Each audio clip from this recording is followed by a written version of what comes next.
ದ್ರಾಕ್ಷಿ ಬೆಳೆಗಾರರ ಜಿಲ್ಲೆಯೆಂದೇ ಖ್ಯಾತಿ ಪಡೆದಿರುವ ಚಿಕ್ಕಬಳ್ಳಾಪುರದಲ್ಲಿ ಸಾಂಪ್ರದಾಯಿಕ ತಳಿಗಳ ನಡುವೆ ಅಮೆರಿಕನ್ ಮೂಲದ ರೆಡ್ ಗ್ಲೋಬ್ ದ್ರಾಕ್ಷಿ ಬೆಳೆದ ಯಶಸ್ಸು ಸಾಧಿಸಿರುವ ರೈತರೊಬ್ಬರು ಗಮನ ಸೆಳೆದಿದ್ದಾರೆ. ಚಿಕ್ಕಬಳ್ಳಾಪುರ ಜಿಲ್ಲೆಯ ಅಜ್ಜವಾರ ಗ್ರಾಮದ ಪ್ರಗತಿಪರ ರೈತ ಕೆಆರ್ ರೆಡ್ಡಿ ಅವರು ತಮ್ಮ ತೋಟದಲ್ಲಿ ಕಳೆದ 12 ವರ್ಷಗಳಿಂದ ರೆಡ್ ಗ್ಲೋಬ್ ದ್ರಾಕ್ಷಿಯನ್ನ ಬೆಳೆದು ಉತ್ತಮ ಗುಣಮಟ್ಟದ ಫಸಲು ಪಡೆಯುವ ಮೂಲಕ ಇತರೆ ರೈತರಿಗೆ ಮಾದರಿಯಾಗಿದ್ದಾರೆ. ದೊಡ್ಡ ಗಾತ್ರದ ಆಕರ್ಷಕ ಕೆಂಪು ಬಣ್ಣದ ಹಾಗೂ ಸಿಹಿ ರುಚಿಯ ಹಣ್ಣುಗಳನ್ನು ಹೊಂದಿರುವ ರೆಡ್ ಗ್ಲೋಬ್ ದ್ರಾಕ್ಷಿಗೆ ದೇಶೀಯ ಮತ್ತು ಅಂತಾರಾಷ್ಟ್ರೀಯ ಮಾರುಕಟ್ಟೆಯಲ್ಲಿ ಉತ್ತಮ ಬೇಡಿಕೆ ಇದೆ. ಹೀಗಾಗಿ ಈ ತಳಿಯ ಬೆಳೆ ರೈತರಿಗೆ ಹೆಚ್ಚಿನ ಆದಾಯ ತಂದುಕೊಡುವ ಸಾಮರ್ಥ್ಯ ಹೊಂದಿದೆ ಎಂದು ಕೃಷಿ ತಜ್ಞರು ಅಭಿಪ್ರಾಯ ಪಡುತ್ತಾರೆ. ಕೆಆರ್ ರೆಡ್ಡಿ ಅವರು ಆಧುನಿಕ ಕೃಷಿ ತಂತ್ರಜ್ಞಾನ, ಹನಿ ನೀರಾವರಿ ವ್ಯವಸ್ಥೆ, ಸಮರ್ಪಕ ಗೊಬ್ಬರ ನಿರ್ವಹಣೆ ಹಾಗೂ ವೈಜ್ಞಾನಿಕ ಕಟಾವು ಪದ್ಧತಿಗಳನ್ನು ಅಳವಡಿಸಿಕೊಂಡು ಗುಣಮಟ್ಟದ ದ್ರಾಕ್ಷಿ ಉತ್ಪಾದನೆಗೆ ಒತ್ತು ನೀಡಿದ್ದಾರೆ. ಇದರ ಫಲವಾಗಿ ತೋಟದಲ್ಲಿ ಬೆಳೆದಿರುವ ದ್ರಾಕ್ಷಿ ಗೊಂಚಲುಗಳು ಉತ್ತಮ ಗಾತ್ರ ಮತ್ತು ಗುಣಮಟ್ಟದಿಂದ ಗಮನ ಸೆಳೆಯುತ್ತಿವೆ. ಒಂದೊಂದು ಗೊನೆ 2 kgಯಷ್ಟು ತೂಗುತ್ತಿದೆ. ನೋಡಲು ಆಪಲ್ನಂತೆ ಬಣ್ಣವುಳ್ಳ ರೆಡ್ ಗ್ಲೋಬ್ ಗೊಂಚಲಿನ ತೋಟವು ಅಮೆರಿಕಾದ ತೋಟದಂತೆ ಕಂಗೊಳಿಸಿದೆ. ನೋಡಿದರೆ ನೋಡುತ್ತಲೇ ಇರುವಂತೆ ಮಾಡುವ ಸಮೂಹಿ ಈ ರೆಡ್ ಗ್ಲೋಬ್ ದ್ರಾಕ್ಷಿಯಾಗಿದೆ. ರೆಡ್ ಗ್ಲೋಬ್ ದ್ರಾಕ್ಷಿ ಬೆಳೆ ಎನ್ನುವುದೇ ರೈತರಿಗೆ ಸವಾಲು. ಏಕೆಂದರೆ ಇದು ಅಷ್ಟು ಸುಲಭವಾಗಿ ಬೆಳೆಯುವ ಬೆಳೆಯಲ್ಲ. ಗಿಡ ಭೂಮಿಗೆ ಹಾಕಿದಾಗಿನಿಂದ 2 ವರ್ಷದ ತನಕ ಮಗುವನ್ನ ನೋಡಿಕೊಂಡಂತೆ ನೋಡಬೇಕು. ಗ್ರಾಫ್ಟಿಂಗ್ ಮಾಡಿದಾಗ ಅದರ ಸಕ್ಸಸ್ ಇರಬಹುದು, ಜಾಯಿಂಟ್ ಕೂಡುವುದು ಇರಬಹುದು, ತುಂಬಾ ಕಷ್ಟವಿದೆ. ಪಾಪ ಎಲ್ಲ ರೈತರು ಈ ಬೆಳೆ ಹಾಕಿರ್ತಾರೆ, ಆದರೆ ಸಕ್ಸಸ್ ರೇಟ್ ತುಂಬಾ ಕಡಿಮೆ. ಒಮ್ಮೆ ಯಶಸ್ವಿಯಾಗಿ ಗಿಡ ಬೆಳೆಯಿತೆಂದರೆ ವರ್ಷ ಫಸಲು ಕಾಣಬಹುದು ಎನ್ನುವುದು ರೈತರ ವಾದ. ಅಮೆರಿಕನ್ ತಳಿಯಾದ ರೆಡ್ ಗ್ಲೋಬ್ ಬೇರೆ ದ್ರಾಕ್ಷಿಯ ತರವಲ್ಲ. ಥಿನ್ನಿಂಗ್ ಹಂತದಲ್ಲಿ ಎಚ್ಚರಿಕೆ ಅಗತ್ಯ. ಯಾರೇ ಆಗಲಿ ಬೆಳಗ್ಗೆ 9 ಗಂಟೆಯ ತನಕ ದ್ರಾಕ್ಷಿ ಗೊಂಚಲನ್ನ ಅಪ್ಪಿತಪ್ಪಿಯೂ ಮುಟ್ಟುವಂತೆ ಇಲ್ಲ. ಒಂದು ವೇಳೆ ಮುಟ್ಟಿದರೆ ಸಾಕು, ಇಡೀ ಗೊಂಚಲು ಸುಟ್ಟು ಹೋಗುತ್ತದೆ. ಈ ಕೆಲಸ ಮಾಡುವ ಕಾರ್ಮಿಕರು ಮಹಾರಾಷ್ಟ್ರ ರಾಜ್ಯದಿಂದ ಬರುತ್ತಾರೆ. ಕೃಷಿ ಕಾರ್ಮಿಕರಿಗೆ ಬೆಳಗ್ಗೆ ಕೆಲಸವಿರುತ್ತದೆ, ಆದರೆ ಇವರಿಗೆ 10 ಗಂಟೆಯ ನಂತರವೇ ಈ ಕೆಲಸ ಪ್ರಾರಂಭವಾಗಿ ಸಂಜೆ 5 ಗಂಟೆಗೆ ಮತ್ತೆ ಕೆಲಸ ನಿಲ್ಲುತ್ತದೆ. ಈ ರೀತಿ ಐಸಿಯುನಲ್ಲಿರುವ ರೋಗಿಯ ಆರೋಗ್ಯದ ಕಾಳಜಿ ವಹಿಸುವಂತೆ ವೈಜ್ಞಾನಿಕವಾಗಿ ನಿಯಮಬದ್ಧವಾಗಿ ಕೆಲಸ ಮಾಡಿದಾಗ ಮಾತ್ರ ಲಾಭ ಕಾಣಲು ಸಾಧ್ಯ ಎಂದರು. ಫಾರ್ ಎಕ್ಸಾಂಪಲ್, ಬೆಳಗಿನ ಜಾವ ಒಂದು 9 ಗಂಟೆ ತನಕ ಒಂದು ಥಿನ್ನಿಂಗ್ ಅಂತೇಳಿ ಮಾಡ್ತೀವಿ. ಆ ಥಿನ್ನಿಂಗ್ ಸ್ಟೇಜಲ್ಲಿ ಆ ಬೆಂಚಸ್ ಮುಟ್ಟುವಂಗಿಲ್ಲ ಯಾರೇ ಆಗಲಿ. ಏನಾದ್ರೂ ಕೈಯಲ್ಲಿ ನಾವು ಅದು ಫಿಂಗರ್ ಇದು ಮಾಡಿದೀವಿ ಅಂದ್ರೆ ಅದು ಬರ್ನಿಂಗ್ ಆಗ್ಬಿಡುತ್ತೆ. ಸನ್ ಬರ್ನು ಅಂತ ಹೇಳ್ತಾರೆ, ಅದನ್ನ ಬರ್ನಿಂಗ್ ಆಗುತ್ತೆ. ಆದ್ರಿಂದ ಈಗ ಥಿನ್ನಿಂಗ್ ಅವರು ಮಹಾರಾಷ್ಟ್ರ ಬೆಳಗಾಂ ಕಡೆಯಿಂದ ಬರ್ತಾರೆ. ಬಂದಾಗ ಅವರು 10 ಗಂಟೆ ತನಕ ಅವ್ರು ಖಾಲಿಯಾಗಿ ನಾವು ಕುಂತರ್ಸ್ಕೊಂಡಿದ್ದು ಅವ್ರಿಗೆ ತಿಂಡಿ ಕೊಟ್ಟು 10 ಗಂಟೆಯ ಮೇಲೆ ಅದು ಥಿನ್ನಿಂಗ್ ಅಂತೇಳಿ ಮಾಡಕ್ ಹಿಡಿತೀವಿ. ಅದು ಸಂಜೆ ತಿರ್ಗಿ 5 ಗಂಟೆಗೆ ಬಿಟ್ಬಿಡ್ಬೇಕು. 5 ಗಂಟೆ ಮೇಲೆ ತಿರ್ಗಿ ಮತ್ತೆ ಅದನ್ನ ಮುಟ್ಟುವಂಗಿಲ್ಲ. ಈ ರೀತಿ ಎಲ್ಲಾನು ಒಂಥರ ಸಿಸ್ಟಮ್ಯಾಟಿಕ್ ಆಗಿ ಇದು ಮಾಡ್ಕೊಂಡು ಹೋದಾಗ ಮಾತ್ರ ಸಕ್ಸಸ್. ಇಲ್ಲಾಂದ್ರೆ ತುಂಬಾ ರೈತರು ಲಾಸ್ ಆಗಿದ್ದಾರೆ, ಒಡೆದಾಕಿರೋರು ಇದ್ದಾರೆ ನಮ್ಮ ತಾಲೂಕಲ್ಲಿ. ತಾಳ್ಮೆಯಿಂದ ಅದನ್ನ ತಗೊಂಡು ವರ್ಷನೂ ಅದೊಂದ್ಸಾರಿ ಸ್ಟಾರ್ಟಿಂಗ್ ಕಡಿಮೆ ಬರುತ್ತೆ. ನಾವು ಆ ಕಡಿಮೆ ಬಂದಾಗ ಸಮೇತನು ಅದಕ್ಕೆ ಏನು ಬಂಡವಾಳ ಕೊಡಬೇಕು ಅಷ್ಟು ಕೊಡಬೇಕು. ಮೇಂಟೆನೆನ್ಸ್ ಹೋಗ್ತಾ ಮುಂದೆ ಒಂದಿನ ಯಾವತ್ತು ಅದರಿಂದ ಅನುಕೂಲ ಪಡ್ತಾರೆ. ಅದು ಮೋಸ ಆಗಲ್ಲ. ಬಟ್ ಏನಪ್ಪಾ ಅಂತಂದ್ರೆ ತಾಳ್ಮೆಯಿಂದ ಕ್ರಾಪ್ಸ್ ಜಾಸ್ತಿ ಬಿಟ್ಕೊಳ್ಳದೆ ಒಂದು ಆವರೇಜ್ ಆಗಿ ಒಂದು ಎಕರೆಗೆ 10 ರಿಂದ 12 ಟನ್ ದ್ರಾಕ್ಷಿ ಬೆಳ್ಕೊಂಡ್ರೆ ಅದು ಒಳ್ಳೆ ಕ್ವಾಲಿಟಿ, ಒಳ್ಳೆ ಕಲರು ಎಲ್ಲ ಕೊಡುತ್ತೆ. ರೇಟು ಹಂಗೆ ಕೊಡ್ತಾರೆ.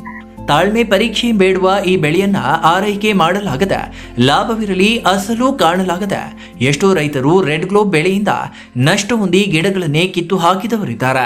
1 ವರ್ಷ ಕಡಿಮೆ ಲಾಭ ಬರಬಹುದು, ಮತ್ತೊಂದು ವರ್ಷ ಹೆಚ್ಚಿನ ಲಾಭ ತಂದು ಕೊಡಬಹುದು. ಕಡಿಮೆ ಬಂದಾಗಲೂ ಅಷ್ಟೇ ಸಂಪನ್ಮೂಲಗಳನ್ನ ಗಿಡಕ್ಕೆ ಒದಗಿಸಬೇಕು. ಲಾಭ ಬಂದಾಗಲೂ ಎಂದಿನಂತೆ ಕೊಡುವಷ್ಟೇ ಕೊಡಬೇಕು. ಲಾಭ ನಷ್ಟ ಇವೆರಡನ್ನೂ ಸರಿದೂಗಿಸಿಕೊಂಡು ಹೋದವರೇ ಯಶಸ್ವಿ ಕೃಷಿಕರಾಗುತ್ತಾರೆ ಎಂದು ತಮ್ಮ ಅನುಭವವನ್ನ ಹಂಚಿಕೊಂಡ್ರು. ಕಷ್ಟಪಟ್ಟು ಯಾವುದೇ ದುಡಿಮೆ ಮಾಡದೆ ತಾಳ್ಮೆಯಿಂದ ಎಲ್ಲಾ ಬೆಳೆಯಲ್ಲೂ ಇದಾಗ್ತದೆ. ಈಗ ಏನಾಗ್ತಾರೆ, ಈಗ ಯುಪಿಲಿ ಏನಾಗ್ತಾ ಇದೆ ಅಂದ್ರೆ ದಿಢೀರ್ನೆ ನಾವು ದುಡ್ಡು ಹೋಗ್ಬೇಕು ಅಂತಾರೆ. ಈಗ ಈ ಅದಾನಿ ಅಂಬಾನಿ ನೋಡಿ ಕೆಲವರು ಇಂಪ್ರೆಷನ್ ಆಗ್ತಾನೆ, ಅದೇ ರೀತಿ ಆಗ್ಬೇಕು ಅಂತ ಹೊರಡ್ತಾರೆ. ಇನ್ನು ಕೆಲವರು ಇನ್ನೊಂಥರ ಇದಾಕೊಡ್ತಾರೆ. ಬೇಗ ಹೋಗೋದಿಕ್ಕೆ ಸಾಧ್ಯವಿಲ್ಲ.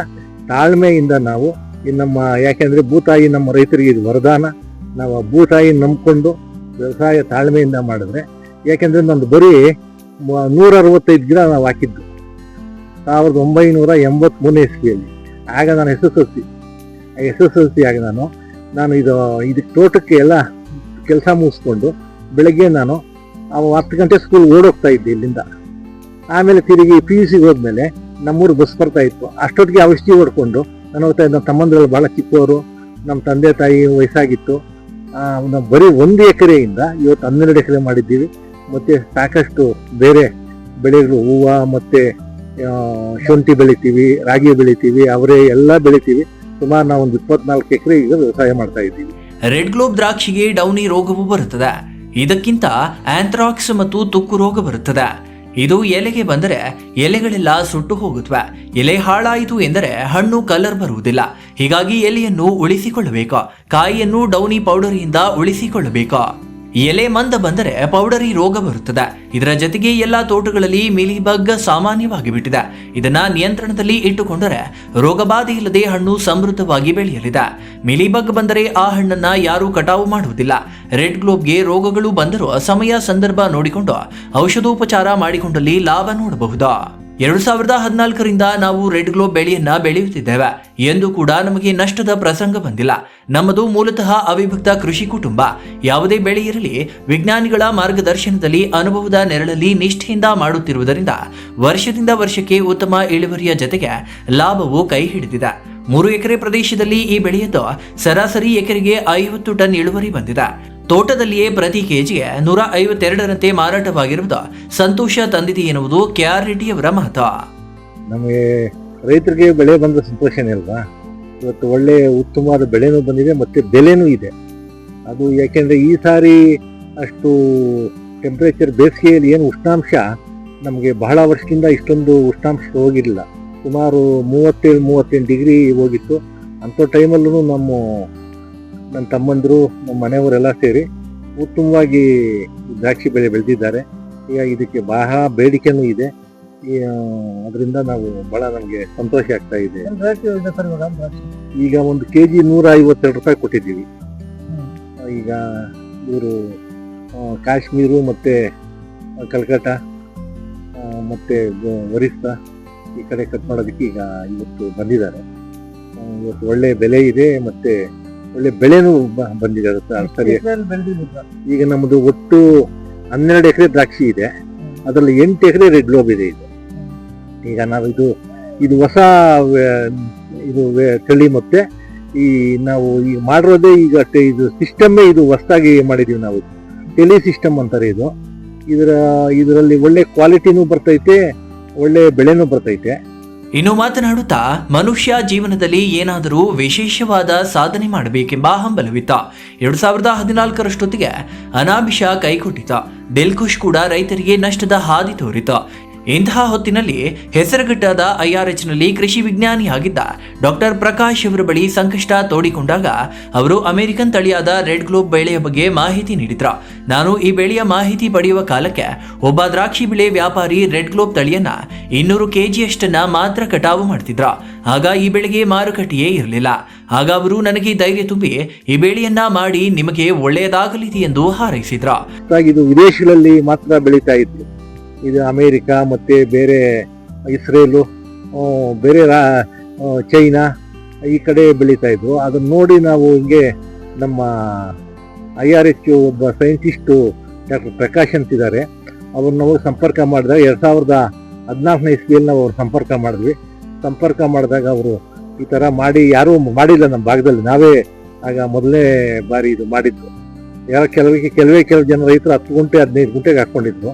ಇದು ನಾವು ಅವಾಗ ಧೈರ್ಯ ಮಾಡಿ ಡಾಕ್ಟ್ರು ನಮ್ಮ ಸೈಂಟಿಸ್ಟ್ ಹೇಳಿದಕ್ಕೋಸ್ಕರ 3 ಎಕರೆ ಮಾಡಿದ್ವಿ ಫಸ್ಟ್ ಪ್ರಥಮವಾಗಿ 2015 ಇಸ್ವಿಯಲ್ಲಿ. 15ರಿಂದ ಇದುವರೆಗೂ 26, ಸುಮಾರು 11 ವರ್ಷ ಕಾಲ ಸತತವಾಗಿ ಬೆಳೆನೂ ಬರ್ತಾ ಇದೆ. ನಮ್ಮ ಬೆಲೆನೂ ನಮ್ಗೆ 100 ರೂಪಾಯಿ ಕಡಿಮೆ ಯಾವತ್ತೂ ಮಾರಿಲ್ಲ ನಾವು. ಯಾವಾಗಲೂ 120, 30, 40 ವರ್ಷ 140 ರೂಪಾಯಿ ಕೊಟ್ಟಿದ್ವಿ. ಈ ಸಾರಿ 150-157 ರೂಪಾಯಿ ಇದೆ ಇವತ್ತು ಬೆಲೆ. ಒಳ್ಳೆ ಕ್ವಾಲಿಟಿನೂ ಇದೆ.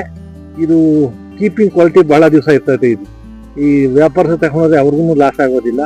ಮತ್ತೆ ಅವ್ರ ಹತ್ರ ತಗೊಂಡೋಗಿ ಮಾರಾಟ ಮಾಡ್ತಾರಲ್ವ ಈ ಸಣ್ಣ ವ್ಯಾಪಾರಸ್ಥರು, ಅವ್ರಿಗೂ ಲಾಸ್ ಆಗೋದಿಲ್ಲ. 20 ದಿವಸ ಇದು ದ್ರಾಕ್ಷಿ ಯಾವುದೇ ಕೆಡದಂಗೆ ಯಾವುದೇ ಹಾಳಾಗದಂಗೆ ಇರ್ತೈತೆ. 1 ಎಕರೆಗೆ ಎಷ್ಟು ಖರ್ಚು ಬರುತ್ತೆ? 1 ಎಕರೆಗೆ ಈಗ ನಮ್ಗೆ ಸ್ವಲ್ಪ ಹೆಚ್ಚು ಕಡಿಮೆ 1 ಲಕ್ಷ ಬರ್ತಾ ಇದೆ. ಈಗ ಇದು 1.5 ಲಕ್ಷ ಬರ್ತಾ ಇದೆ. ಈಗ ಲೇಬರ್ಸ್ ಎಲ್ಲ ಜಾಸ್ತಿ ಆಯ್ತು, ಪೆಸ್ಟಿಸೈಡ್ ಜಾಸ್ತಿ ಆಯಿತು, ಎಲ್ಲ ತುಂಬ ಇದಾಗಿದ್ರಿಂದ ಖರ್ಚು ಜಾಸ್ತಿ ಬರ್ತಾ ಇದೆ. ಈಗ ಮೊದಲೆಲ್ಲ ಭಾಳ ಕಡಿಮೆ ಬರ್ತಾ ಇತ್ತು, ಈಗ ಜಾಸ್ತಿ 1.5-2 ಲಕ್ಷವರೆಗೂ ಬರ್ತೈತಿ. ಈ ಮಳೆಯನ್ನು ಜಾಸ್ತಿ ಆದರೆ ಹೆಚ್ಚಿನ ಔಷಧಿ ಹೊಡಿಬೇಕು, ಸಿಂಪಡಣೆ ಮಾಡಬೇಕಾಗುತ್ತೆ. ಆದ್ರಿಂದ ನಮಗೆ ಅದು ವಾತಾವರಣದ ಮೇಲೇನು ಡಿಪೆಂಡ್ ಆಗುತ್ತೆ. ಇದರಲ್ಲಿ ಬಿಸಿ ಜಾಸ್ತಿ ಆದರೆ ಕ್ಲಿಪ್ಸ್ ಜಾಸ್ತಿ ಆಗುತ್ತೆ, ಮೈಟ್ಸ್ ಜಾಸ್ತಿ ಆಗುತ್ತೆ, ಅದಕ್ಕೆಲ್ಲ ಔಷಧಿ ಹೊಡ್ಕೊಬೇಕಾಗುತ್ತೆ. ಅವೆಲ್ಲ ತುಂಬ ಬೆಲೆ ಜಾಸ್ತಿ ಇದೆ. ಅದರಿಂದ ಅದು ನಾವು ಇಷ್ಟೇ ಅಂತ ಹೇಳೋದಕ್ಕಾಗೋದಿಲ್ಲ. 1.5-2 ಲಕ್ಷವರೆಗೂ ಬರ್ತಾ ಇದೆ. ಈ ಮಧ್ಯೆ ಗೊಬ್ಬರ ಜಾಸ್ತಿ ಆಗಿದೆ. ಗೊಬ್ಬರ ನಾವು ಒಂದು ಟ್ರ್ಯಾಕ್ಟರ್ ಮೊದಲು 1,000 ರೂಪಾಯಿಗೆ ಹೊಡ್ಕೊತಾ ಇದ್ವಿ. ಈಗ ಸುಮಾರು ನಾವು ಪುಟ್ಬರ್ತಿ ಆಂಧ್ರ ಪ್ರದೇಶ ಕಡೆಯಿಂದ ತರಿಸ್ತೀವಿ. 36,000 ರೂಪಾಯಿ ಆಗಿದೆ ಒಂದು ಲಾರಿ ಗೊಬ್ಬರ.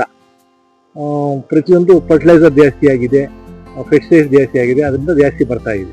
ಬೇಜವಾರದ ರೈತರಿಂದ ನಾನು ಕಡ್ಡಿ ಪಡೆದು ಬೆಳೆ ಇಟ್ಟಿದ್ದೇನೆ. ಅವರ ಹರಕೆ ಹಾರೈಕೆ, ನನ್ನ ತಮ್ಮಂದಿರ ಕೃಷಿ ಮೇಲಿನ ಪ್ರೀತಿ ಮತ್ತು ಶ್ರಮ ಇಂದು ಪ್ರಗತಿಪರ ರೈತರ ಪಟ್ಟವನ್ನ ತಂದುಕೊಟ್ಟಿದೆ ಎಂದರು. ನಮ್ಮದು ವರ್ಷಗಳಿಂದ ಅವಿಭಕ್ತ ಕುಟುಂಬ. ನಾನು ಚಿಕ್ಕವನಿದ್ದಾಗ ನಮ್ಮ ಕುಟುಂಬದಲ್ಲಿ 22 ಜನ ಒಟ್ಟಿಗೆ ಇದ್ದೆವು.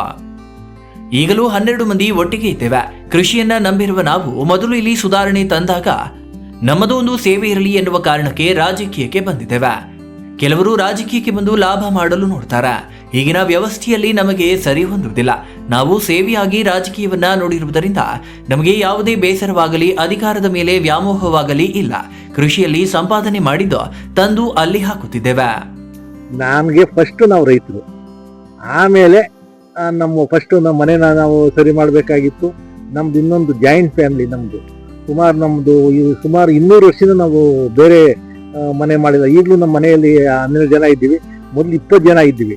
ನಮ್ಮ ಅಜ್ಜ, ನಮ್ಮ ಅಜ್ಜಿಗಳು ಮತ್ತೆ ನಮ್ಮ ಅವರು ಅಂತಮ್ಮಂದ್ರು ಅವರೆಲ್ಲ ಸೇರಿ ಸುಮಾರು 20 ಜನ ಇದ್ದೀವಿ. ನಾನು ಸಣ್ಣ ಹುಡುಗನಾಗ ಅಷ್ಟು ಜನ ಇದ್ವಿ ಮನೆಯಲ್ಲಿ. ಈಗಲೂ ನಾವು 12 ಜನ ಇದ್ದೀವಿ. ಈಗಲೂ ನಮ್ಮ ಒಟ್ಟು ಕುಟುಂಬ. ಈಗ ನಾವು ಫಸ್ಟ್ ವ್ಯವಸಾಯ ಮಾಡಿಕೊಂಡು ಮನೆ ಕಡೆ ಎಲ್ಲ ಇದು ಮಾಡಿದ್ದಾದ್ಮೇಲೆ ಏನೋ ಸಮಾಜ ಸೇವೆ ಮಾಡೋಂತ ಹೊರಟೆ ಅಷ್ಟೇ. ಇದು ರಾಜಕೀಯ ಅಂದ್ರೆ ಕೆಲವರು ಏನು ಅನ್ಕೊಂಡಿದ್ದಾರೆ ಅಂದ್ರೆ ಅಲ್ಲಿ ಬಂದು ಹಣ ಮಾಡಬೇಕು ಅಂತ ಬರ್ತಾ ಇದ್ದಾರೆ. ನಾನು ಇದು ಸೇವೆ ಅಂತ ಬಂದಿದ್ದೀನಿ ಅದಕ್ಕೆ. ಇಲ್ಲಾಂದ್ರೆ ಈಗಿನ ವ್ಯವಸ್ಥೆಗಳಲ್ಲಿ ನಮಗೆ ಸರಿ ಹೊಂದೋದಿಲ್ಲ. ಇದು ಸೇವೆ ಅಂತ ಮಾಡ್ತಾ ಇರೋದ್ರಿಂದ ನಮಗೆ ಯಾವುದೇ ರೀತಿ ಒಂದು ಬೇಸರ ಇಲ್ಲ, ನನಗೆ ಯಾವುದೇ ರೀತಿ ಅಧಿಕಾರದ ಮೇಲೆ ವ್ಯಾಮೋಹ ಇಲ್ಲ, ಆಸೆ ಇಲ್ಲ. ಅಲ್ಲಿ ಹಣ ಮಾಡಬೇಕು ಅಂತ ಬಂದಿಲ್ಲ, ಅಲ್ಲಿ ಸೇವೆ ಮಾಡಬೇಕು ಅಂತ ಇದ್ದೀನಿ. ಇವಾಗ ಇಲ್ಲಿ ಸಂಪಾದನೆ ಮಾಡ್ತೀವಿ, ಅಲ್ಲಿ ತಗೊಂಡು ಅಲ್ಲಿ ಖರ್ಚು ಮಾಡ್ತೀವಿ. ಕಳೆದ ವಾರ ಮಹಾರಾಷ್ಟ್ರ ರಾಜ್ಯದ ಅಹಮದಾಬಾದ್ ನಾಗಠಾಣ ಕಡೆಯಿಂದ 40 ಎಕರೆ ದ್ರಾಕ್ಷಿ ತೋಟವುಳ್ಳ ಬಹುದೊಡ್ಡ ರೈತರು, ದ್ರಾಕ್ಷಿ ವ್ಯಾಪಾರಿಗಳು ನಮ್ಮ ತೋಟಕ್ಕೆ ಭೇಟಿ ನೀಡಿ ಇಲ್ಲಿನ ಇಳುವರಿ, ಕೃಷಿ ಪದ್ಧತಿ ನೋಡಿ ಸಂತೋಷ ಪಟ್ಟಿದ್ದಷ್ಟೇ ಅಲ್ಲದೆ ಈ ತಳಿಯ ಕಡ್ಡಿಯನ್ನ ನಮಗೆ ಕೊಡಿ ಎಂದು ಮನವಿ ಮಾಡಿದ್ದಾರೆ. ನಮಗೆ ಖುಷಿ ಎಂದರೆ ಗೂಗಲ್ನಲ್ಲಿ ರೆಡ್ ಗ್ಲೋಬ್ ಬಗ್ಗೆ ಹುಡುಕಿದ್ರೆ ನನ್ನ ಹೆಸರು ಬರುತ್ತದೆ ಎಂದು ಯಾರಾದರೂ ಹೇಳಿದಾಗ ಸಂತೋಷವಾಗುತ್ತದೆ ಎನ್ನುತ್ತಾ ಹಸನ್ಮುಖಿಯಾದ್ರ. ಈಗ ಈಗೇನು ಸರ್, ಈಗ ಗೂಗಲ್ ಮತ್ತೆ ವಾಟ್ಸ್ಆಪ್ ಇದೆಯಲ್ಲ, ಇದರಲ್ಲಿ ಎಲ್ಲ ಕಡೆ ಇದಾಗುತ್ತೆ. ಗೂಗಲ್ ಅಲ್ಲಿ ರೆಡ್ ಗ್ಲೋಬ್ ಬಗ್ಗೆ ಇದು ಮಾಡಿದ್ರೆ, ಸರ್ಚ್ ಮಾಡಿದ್ರೆ ಅದು ನನ್ನ ಹೆಸರು, ನನ್ನ ಫೋನ್ ನಂಬರ್ ನನ್ನ ಇದೇ ಬರ್ತದಂತೆ.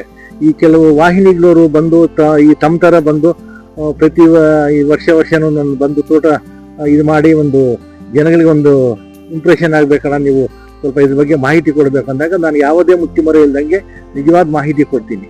ಯಾಕಂದ್ರೆ ಇವತ್ತು ಕೈ ಕೆಸರಾದ್ರೆ ಬಾಯಿ ಮೊಸರು ಅನ್ನೋದು ಈಗ ಇರೋ ಒಂದು ಗಾದೆ. ಅದು ಆ ತರ ಇದ್ದಾಗ ಮಾತ್ರ ಇದಾಗೋದು. ಇನ್ನೊಂದು ಆಕಾಶ ನೋಡಕ್ ನುಗ್ಲು, ಯಾಕೆ ನುಗ್ಲಾಕ್ಬೇಕು, ಎಲ್ಲಿ ನೋಡ್ರು ಕಾಣುತ್ತೆ ಆಕಾಶ. ಅದರಿಂದ ಯಾರೇ ರೈತರು ಬಂದ್ರು ನಾವು ಅವ್ರಿಗೆ ನಿಜವಾದ ಒಂದು ಇದರಲ್ಲಿ ಹೆಂಗ್ ಬೆಳಿಬೋದು, ಏನು ಯಾವ ರೀತಿ ದುಡ್ಡಾಗುತ್ತೆ, ಶ್ರಮ ಮತ್ತೆ ತಾಳ್ಮೆ ಇರಬೇಕು. ಇದು ಬಹಳ ಬೆಳೆಸ್ಬೇಕಾದ್ರೆ ಬಹಳ ಕಷ್ಟ. ಹತ್ರ 3 ವರ್ಷಕ್ಕೆ ಬೆಳೆ ಬರೋದು, 3 ವರ್ಷಕ್ಕೆ ಅದ್ರ ಬಹಳ ದುಡ್ಡು ಬೇಕಾಗುತ್ತೆ. ಅದರಿಂದ ನಾವು ಇದೇ ರೀತಿ ಒಂದು ಇದು ಮಾಡಿಕೊಂಡು ಇನ್ನು ಎಲ್ಲ ರೈತರಿಗೂ ಇದು ಮಾಡ್ತಾ, ಈಗ ಮಹಾರಾಷ್ಟ್ರದಿಂದ ಬಹಳಷ್ಟು ಜನ ನಮ್ಮ ತೋಟಕ್ಕೆ ಬರ್ತಾ ಇದ್ದಾರೆ. ಈಗ ನಾಗಠಾಣೆಯಿಂದ ಬಂದಿದ್ರು ಮೊನ್ನೆ ದೊಡ್ಡ ರೈತರು, ಮತ್ತೆ ಸಾಂಗ್ಲಿಯಿಂದ ಹೋದ ವರ್ಷ ಬಹಳ ದೊಡ್ಡ ರೈತರು, ಮತ್ತೆ ಇಡೀ ನಮ್ಮ ದೇಶಕ್ಕೆ ದೊಡ್ಡ ವ್ಯಾಪಾರಸ್ಥರು ಅವರು ಬಂದಿದ್ರು. ಅವರೆಲ್ಲ ಬಂದು ನೋಡಿ ಈ ಭಾಗದಲ್ಲೂ ಇಷ್ಟು ಚೆನ್ನಾಗಿ ಬೆಳಿತಿರಲ್ಲ ಸರ್, ಅದ್ರಲ್ಲಿ ನಮ್ಗೆ ನೀರಿರ್ಲಿಲ್ಲ. ಈಗೇನೋ ನಮಗೆ HN ವ್ಯಾಲಿ ಮತ್ತೆ ಇವೆಲ್ಲ ಬಂದು ಮತ್ತೆ ಈಗ ಎತ್ತಿನ ಹೊಳೆ ಬರ್ತಾ ಇದೆ ಅಂತ ಇದ್ದಾರೆ. ಅವೆಲ್ಲ ಬಂದ್ರೆ ನಮ್ಗೆ ಅನುಕೂಲ ಆಗುತ್ತೆ. ಇಲ್ಲಾಂದ್ರೆ ನಾವು ಈಗ 5 ವರ್ಷದಲ್ಲಿ ಇದೇ ನಾವು ದ್ರಾಕ್ಷಿ ತೋಟಕ್ಕೆ ಪ್ರತಿ ದಿವಸನೂ 25 ಟ್ಯಾಂಕರ್ ನೀರು ಚಿಕ್ಕಬಳ್ಳಾಪುರದಲ್ಲಿ ಕೊಂಡ್ಕೊಂಡು 150 ರೂಪಾಯಿ ಒಂದು ಟ್ಯಾಂಕರ್. ಬೆಳಗ್ಗೆಯಿಂದ ರಾತ್ರಿ 11 ಗಂಟೆವರೆಗೂ ನಮ್ಮ ತಮ್ಮಂದರು ನೀರು ಹೊಡಿತಾ ಇದ್ರು. ಈಗ ಸೊಂಪು ಬಿಟ್ಕೊಂಡು ಮಾಡಿದ್ವಿ. ಅದೇ ವರ್ಷ ನಮಗೆ ಯಥೇಚ್ಛವಾಗಿ ಮಳೆ ಆಯ್ತು. 40 ವರ್ಷದಿಂದ ಆಗದಿದ್ದು ಮಳೆ ಆಯ್ತು ನಮ್ಮ ಭಾಗದಲ್ಲಿ. ಆಗ ನಮಗೆ ಒಳ್ಳೆ ನೀರು ಅಂತರ್ಜಲ ಹೆಚ್ಚಾಗಿ ಮತ್ತೆ ಅದೇ ಇದಕ್ಕೆ ನಮ್ಮ HN ವ್ಯಾಲಿ ತಗೊಂಬಂದ್ರು ನಮ್ಮ ಸಂಸದರಾದ ಡಾಕ್ಟರ್ ಸುಧಾಕರ್ ಅವರು ಮೂರನೇ ಇದನ್ನ ತಗೊಂಬಂದ್ರು. ಈಗ ಈ ನಮ್ಮ ಕೆರೆಯಲ್ಲಿ ಭಾಗದಲ್ಲೆಲ್ಲ ಕೆರೆಯಲ್ಲಿ ನೀರು ತುಂಬಿದೆ. ಆ ನೀರು ತುಂಬಿರೋದ್ರಿಂದ ನಮ್ಮ ಬೋರು, ಯಾಕೆಂದ್ರೆ ವರ್ಷಕ್ಕೆ ನಾವು 5-10 ಬೋರ್ವೆಲ್ ಹಾಕ್ಬೇಕಾಗಿತ್ತಾಗ 5-10 ಬೋರ್ವೆಲ್ ಹಾಕಿದ್ರು ನಮ್ಗೆ ನೀರು ಬರ್ತಾ ಇರಲಿಲ್ಲ. 1500 ಅಡಿ ಕೊಡ್ಸಿದ್ವಿ ನಾವೆಲ್ಲ ಬೋರ್ಗಳು. ನಮ್ಗೆ ಇನ್ನು ನಮ್ಮ 5 ಬೋರ್ ಇದೆ, 1500 ಅಡಿ ಕೊಡ್ತಿದ್ದೀವಿ. ಈಗ ನಾವು ಸರ್ಕಾರಕ್ಕೆ ಎಲ್ಲ ರೈತರು ಮನವಿ ಮಾಡ್ತಾ ಇರೋದು ಏನು ಅಂದ್ರೆ 3ನೇ ಹಂತದ ಒಂದು ಶುದ್ಧೀಕರಣ ಮಾಡಿ ನಮ್ಗೆ ಕೊಟ್ರೆ ಬಹಳ ಅನುಕೂಲ ಆಗುತ್ತೆ ಅಂತೇಳಿ ತಮ್ಮ ವಾಹಿನಿ ಮುಖಾಂತರ ನಾನು ಮನವಿ ಮಾಡ್ತಾ ಇದ್ದೇನೆ.